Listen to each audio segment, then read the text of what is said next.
All right. How are we all doing? How's everyone doing, folks?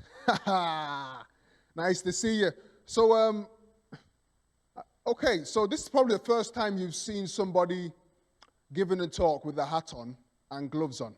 Okay, this is probably the first time you've seen somebody with a hat on, jacket and gloves. You probably don't see this often, and the truth is, neither do I. Neither do I. I guess my appearance is a reflection of the weather outside. It's quite a chilly evening right now, quite chilly. I guess somebody's asking themselves, but it's cold outside, but it's warm inside. So why have you still got your jacket on? Why have you still got a hat on? And why have you still got gloves on? That's a good question. You've asked a great question. I'm glad you asked. I'll answer that question some other time. All right, let's get straight into the talk, shall we? Let's get straight into the talk. Time is ticking. The good news is we're currently, now the date is the 30th of December 2020. Wow. What a year. What a year it has been. You know, many people might be waiting for me to say, oh, coronavirus, oh, this, all that. I've not come to complain this evening. Oh, no, no, no.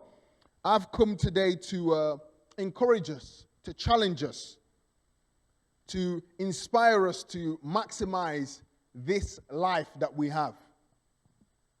The title of my talk, if you want us to give a title to this, is This Life. This life. Or shall I even say, this one life? Let's put it that way, this one life. You see, I don't know a lot of things about you, but I know something about you. I know something. In the last year, you've slept, very likely. In the last year, you've eaten, very likely. In the last year, you've drank something, a liquid of some sort, very likely. I know some of you are not water drinkers, but you've drank something. You drank something, all right? In the last year, you went to the toilet. Could be number one, could be number two. I don't know. But I think you've done both, okay? In the last year, you might have smiled at least once. Come on. You must have smiled. Something must have made you laugh.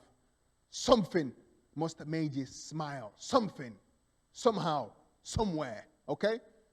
There's a lot of things I don't know about you, but there's something I can say that I do know about you, okay? I don't know when you came to this world. Maybe your close friends and families do. But one thing I do know is that one day you will leave this world. One day you will die. Now, some people might be thinking, I don't know where this guy is going with this, but please stay with me. It's not a gloomy talk. I'm not trying to scare you. I'm not trying to preach doom and darkness. I just want to inspire us and light a fire in us this afternoon, this evening, this morning, depending on whenever you're watching this. You know, a wise man said this. A wise man said something quite funny. He said, on your tombstone, people often don't remember when you were born. It's there, but people don't remember when you're born. People may eventually forget when you die. But for some reason, people will remember the dash in the middle. What is that dash? That dash represents your life. That dash represents what you've done with your life. That dash represents how you spent your seconds, your minutes, your days, your years. That dash represents your contribution to humanity. That dash represents all the potential songs you wrote. The songs you wrote. That dash, not the potential, the actual songs you wrote. The poems you might have written. The books you might have written. The smiles you might have given. The money you might have given. The helps you have rendered to other people. That dash represents how many people you've been a blessing to. That dash represents your life. Wow. So if indeed that dash represents our life, and eventually one day we all will have that dash. And to be honest, each and every day we are all contributing to our own dash. Some people's dashes might be thinner than others. They might have lived a life.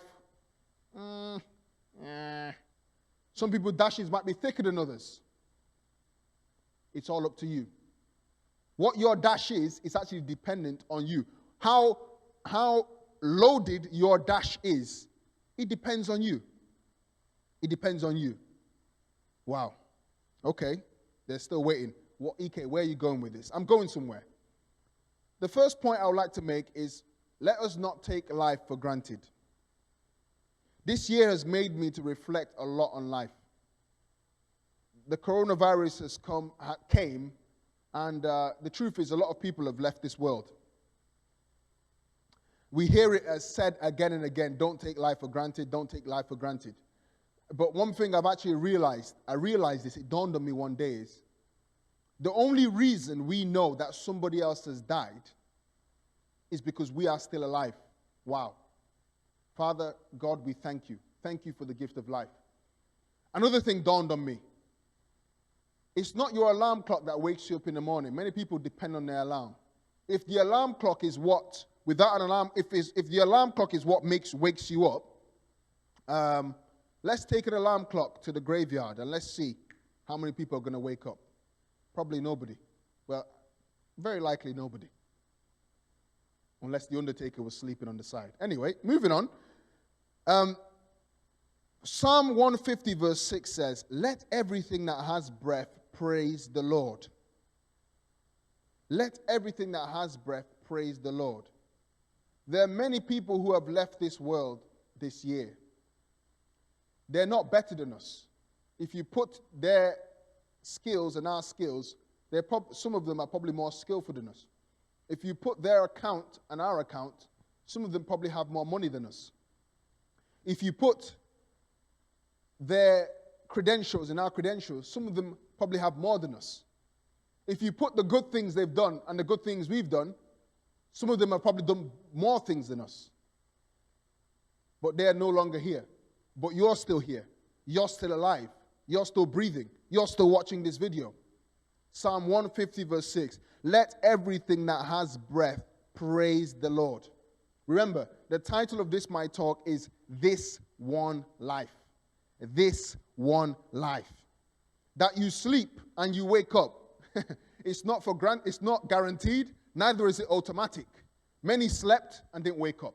That you eat, the food nourishes your body, gives you energy, and you're able to go about your day.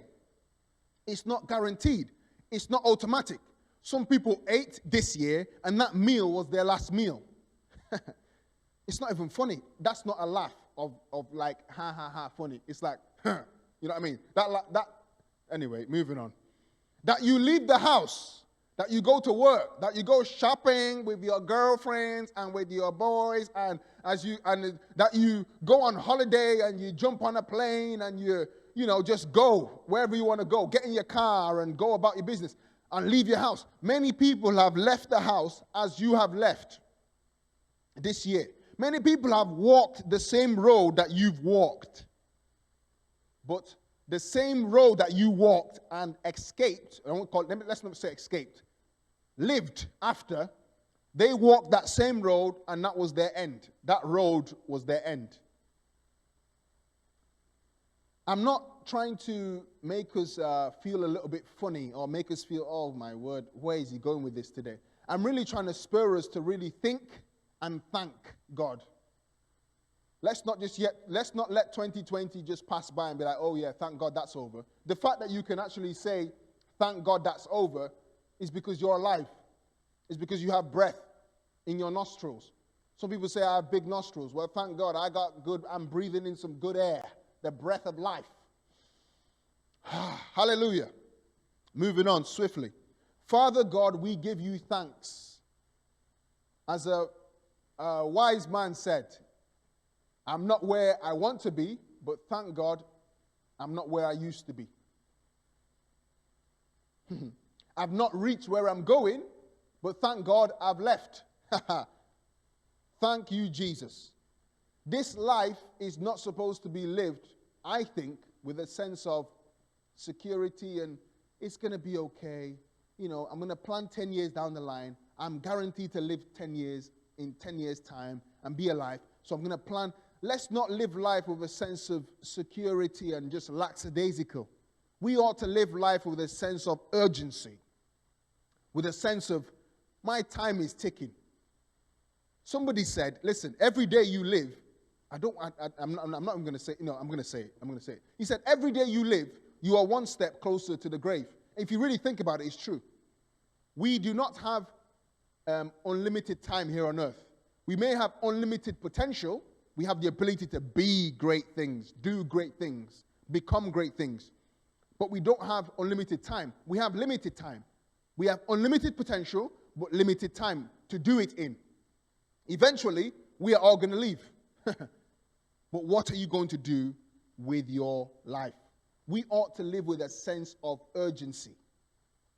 I recall a scripture. I may not be able to quote it directly, but I recall a scripture that says, we must quickly carry out the tasks given to us by the one who gave it to us, because a time is coming where no man can work. Now, if you were to, that's a paraphrase of the scripture, but I think it's somewhere in the Bible. I'm pretty sure of that. My anchor scripture for today, I want to read a little scripture to us, a little parable. Jesus told a parable of a rich fool. The parable is called the parable of the rich fool. It's in Luke chapter 12, verse 15 to 31. And a parable is essentially a earthly story with heavenly meaning. God taught us a lot of lessons. Jesus taught a lot of lessons with parables. Amazing.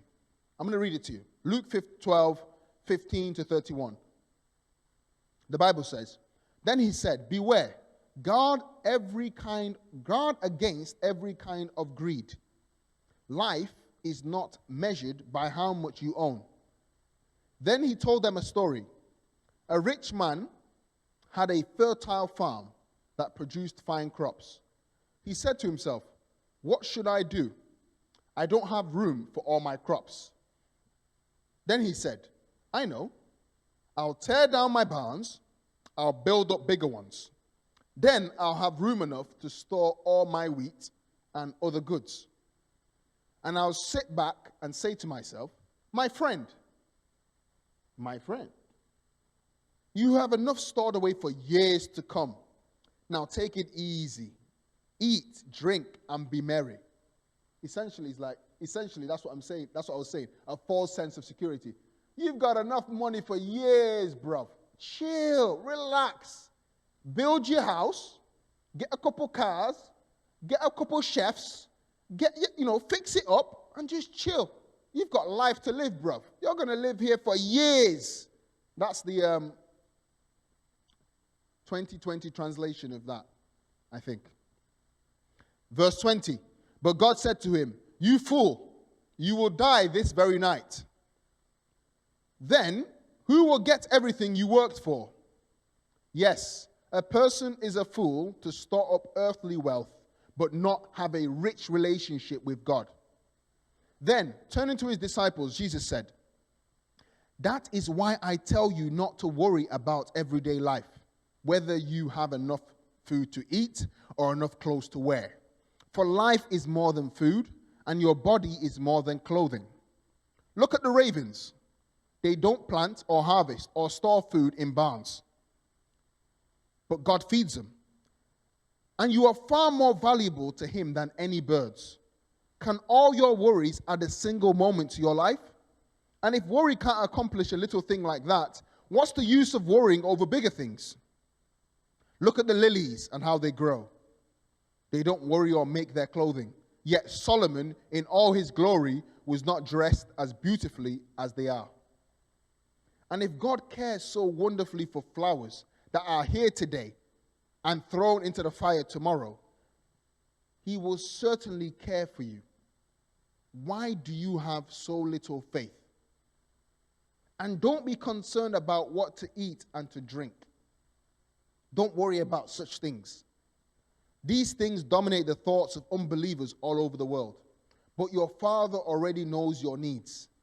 Seek the kingdom of God above all else, and he will give you everything you need.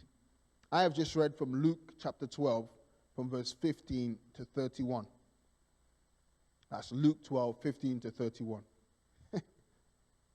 The rich fool, as the Bible states here in this parable, he was so secure in his mind. He thought he was so secure. He thought he's got it. He's got many years to come. The truth of the matter is, ladies and gents, life is certain. Death is also certain. What are you going to do with this one life that you have? As I said at the start, I don't know a lot about you. I don't even know when some of you were born. I don't know. But one thing I do know is, one day you will check out of here. One day you will check out of here. And I'm often not, people often say this: don't worry, you've got time. You've got years, mate. You're just a baby. Oh, you're just a baby. Don't worry, man. You've got years. Don't be fooled by those kind of statements, ladies and gents. Because we can only make those kind of statements if we knew our lifetime was guaranteed. If I knew that you, say for example, you're 15 years now, and I knew for a fact that you were going to live till 80 years, all right? I knew that for a fact. I pray that you live longer. I want you all to live long, fruitful lives. But if you were 15 and I knew for a fact you were going to live to 80 years, I'll be like, if you were 15 and I met you, I'll be like, bro, yo, relax, chill. All right, don't beat yourself up. You've still got 65 years left. That's 65 years. 65 plus 15, 18. All right, 80. You got 65 years, mate. Yo, chill, take it easy, work hard. You got 65 years, guaranteed. But the truth is, none of us can say that. None of us can say that. There is no age that you are now, or no age that whatever age you are now is by the grace of God.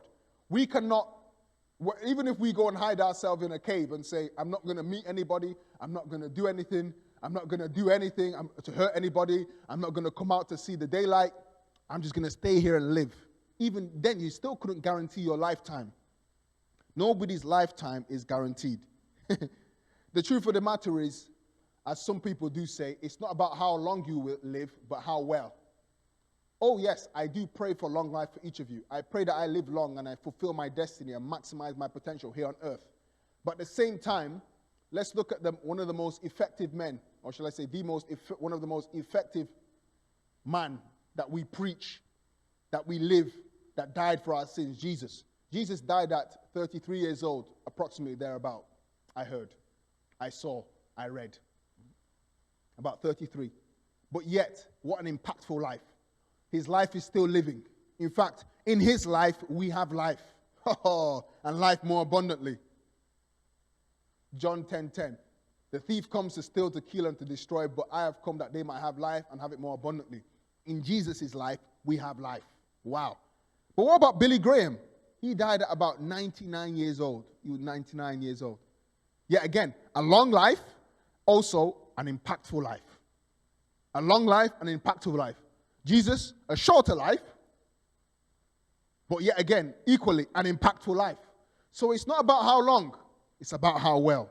And even though you're living long, don't just count the years or let the years go by. Make the most of them. Make the most of them. My question to you all, ladies and gents, is what will you do with your life? Will you waste it worrying? Will you waste it hurting? Will you waste it arguing? Will you waste it holding grudges? Will you waste it fighting? It pains me so much when I look in the news and I see 14-year-old stabbed to death, 15-year-old schoolboy stabbed to death, promising 16-year-old accountant in the making, killed, schoolboy, hurt, stabbed. It pains when I see this because I'm like, that life is just gone. Destiny, gone. Whatever that person could be, do, or become, gone. What hurts me the most is the reasons behind it. It's almost like, it's like, is this it, really? Really? Typical, let me just paint you a typical scenario. Now, I'm going to tell you one that's quite close to home. Okay? Typical scenario, okay? So we got two people in a school. One person might have said something in a class, another person in the class, all right, two boys in the class. One guy in the class said something, the other person was feeling a little bit disrespected by what that guy said to that guy, okay? So now that guy is a bit upset. So at lunchtime, that guy approaches this guy and say, yo, why are you saying that? Yo, all right, pushing and shoving. Maybe this guy reacts. Maybe gives him one of these, he gives him one of these, all right? You think it's over. It's not over, it's just starting, okay? Maybe after school, it continues. The teachers try to separate business, go home. We think it's over, it's not over. They meet in school, anytime they cross paths, there's tension, there's energy. There's bad energy in the air. This person gets his friends together, this guy gets his friends together. Some are probably within the school, some are outside the school. Okay, let's see how this story ends. All right, so one day after school, him and his boys get together. And they're like, yo, you watch. Yo, watch your back. Watch your back, bro. Watch your back. Okay? All right, cool. So one day, we thought everything is gone, died down. This guy, who offended this guy in a classroom discussion that could have been squashed in 30 seconds, was walking by himself. These guys saw him, chased him, couldn't get him. All right, that's day one. A couple of weeks later, okay. Now watch this. This is how sad the story is, and I feel for people. I feel. It's just this is how sad the story is. It's not even the guy. It's not even the two guys who had beef or who had problems that got killed. It was the guys who were backing them that got hurt. So there was one guy who was backing this guy. So, this is my guy backing. And then that guy who was backing him, innocent guy, probably church boy, known as a good boy in the house. Parents think highly of him. Walking alone. And then this guy and his friends see him. And they're like, that's that guy, yo, who was backing that guy. Yeah, I saw him. Yo, let's get him. He thinks it, before he knows it, game over. Dead. So it all started with a little classroom kerfuffle. Classroom disagreement. And that's the end. Life gone.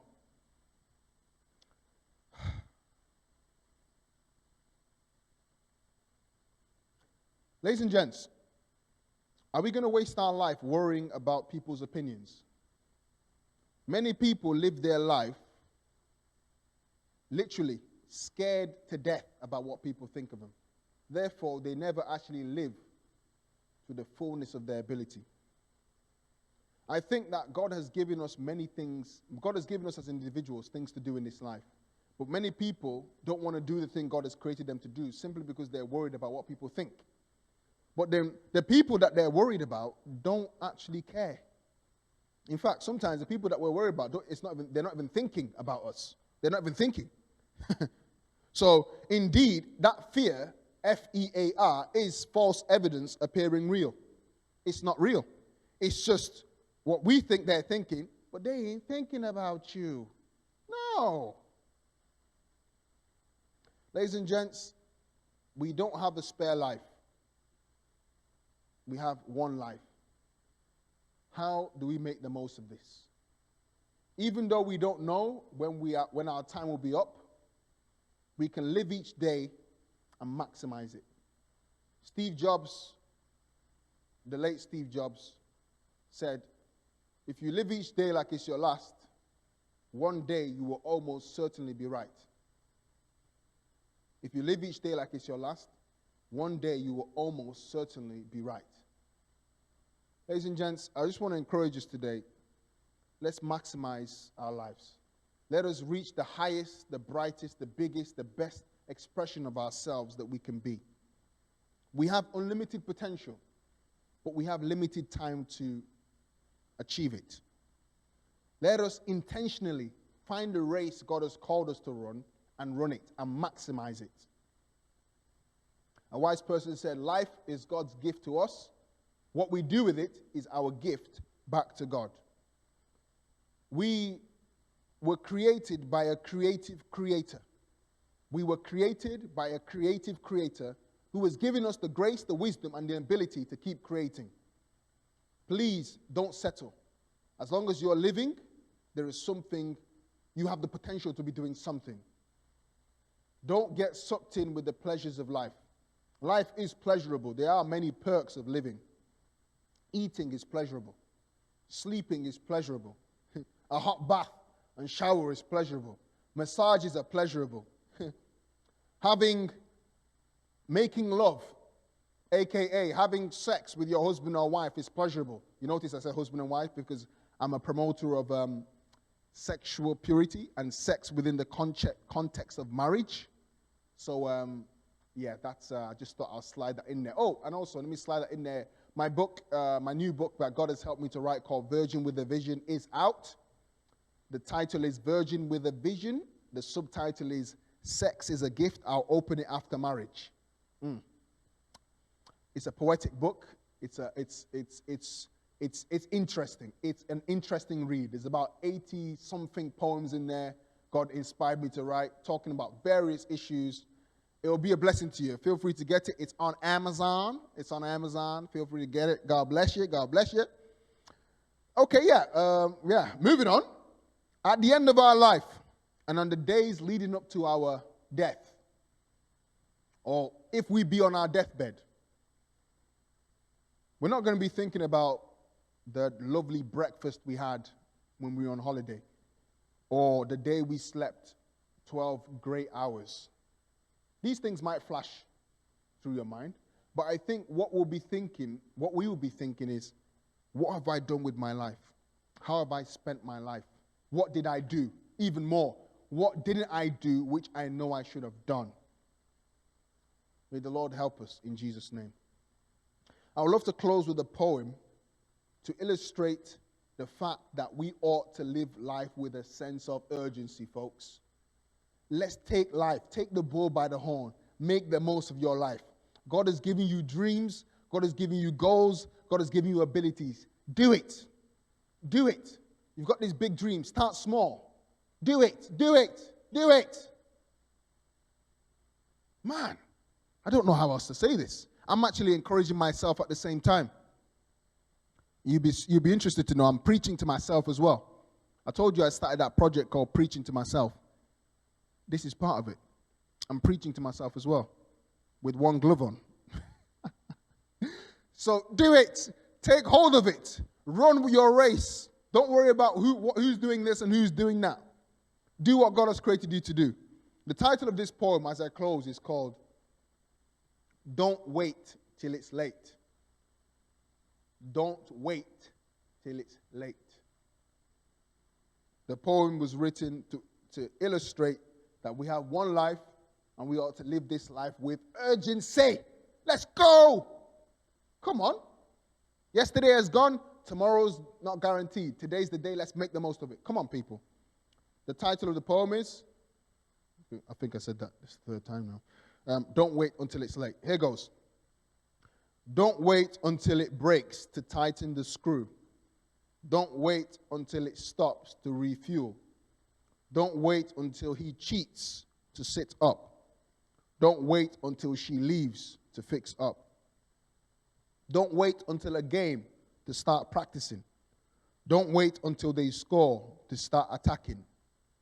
Don't wait until they die to say nice things. Don't wait until 11 a.m. to say good morning. Don't wait until you're sacked to arrive on time. Don't wait until they ask for help. You can see that they're blind. Don't wait for the police to get your child's attention.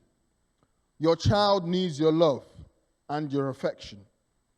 Prison, no exaggeration. He was practicing for prison in school, incarceration. All those detentions, break time, lunch time, after school, days off, little fines, these are signs. So don't wait until a crime to eat together and have family time. Keep talking, keep loving, keep training, keep praying, keep giving. Relationship is work. Add wood to the fire. Keep it going. Keep it burning. Don't wait until you're stuck to start praying. Prayer is communication with God day out and day in. They say, if you live ready, you don't have to get ready. You're already steady, you just go. Your opponent is clever. The devil knows the scriptures that you should already know. So don't wait until the day he decides to put on a show. Eat the word daily for yourself so you can develop and grow. Our fight is not against flesh and blood, but against principalities and powers. We live ready in the full armor of God because we do not know the day or the hour. What's all this? What's the message of today? Don't wait until that day because it might be too late. I would love to dissect this poem, but I don't want to go beyond my time. But ladies and gents, don't wait until it's too late. A great scripture in the Bible says, don't withhold good from the person to whom it is due, while it's in your power to do it today. Essentially, paraphrasing, or shall I say, translating that in the EK translation, for example, is if somebody deserves your word of encouragement today, say it today. Don't say it tomorrow. If God inspires you to help somebody now, right now, do it now. Do it. If God encourages you or puts it in your heart to do something for someone, whatever that thing might be, whether it's even to forgive someone, don't wait till tomorrow. Do it now. Don't wait until tomorrow. Tomorrow might be too late. Do it now. As God is telling you to do it, do it. Act on it. Act on it now. Praise God. Praise God. Grace. Grace to maximize this life. Grace to make the most of our opportunities. Grace to understand our potential. To release our potential. To maximize our potential. To make a full, our biggest, brightest, largest, best, fullest expression of ourselves in this life. Grace to realize it. We'll receive the grace in Jesus' name. Father, into your hands we commit our lives. We do not know the date or the hour, but Lord, our confidence is in you. Our life will not be wasted. In Jesus' name, amen. And I therefore pray this prayer, and I say this scripture, and I don't know exactly where in the Bible it is, but you probably know it as well. You know it probably as well. And surely God's goodness and mercies shall follow me and us all the days of our lives, and we shall dwell in the house of the Lord forever and ever. Amen. Here's to a great life, a fulfilled life, a God-centered life, a life that glorifies God, and a life that ends with God saying, as Paul said, I've run my race, I've finished my course. And as God said, thou good and faithful servant, I'm pleased with you. That was that was in the Bible. I don't think that was in the Bible. But you get my point. All right, folks. You have a great day. Have a great life. Bye for now.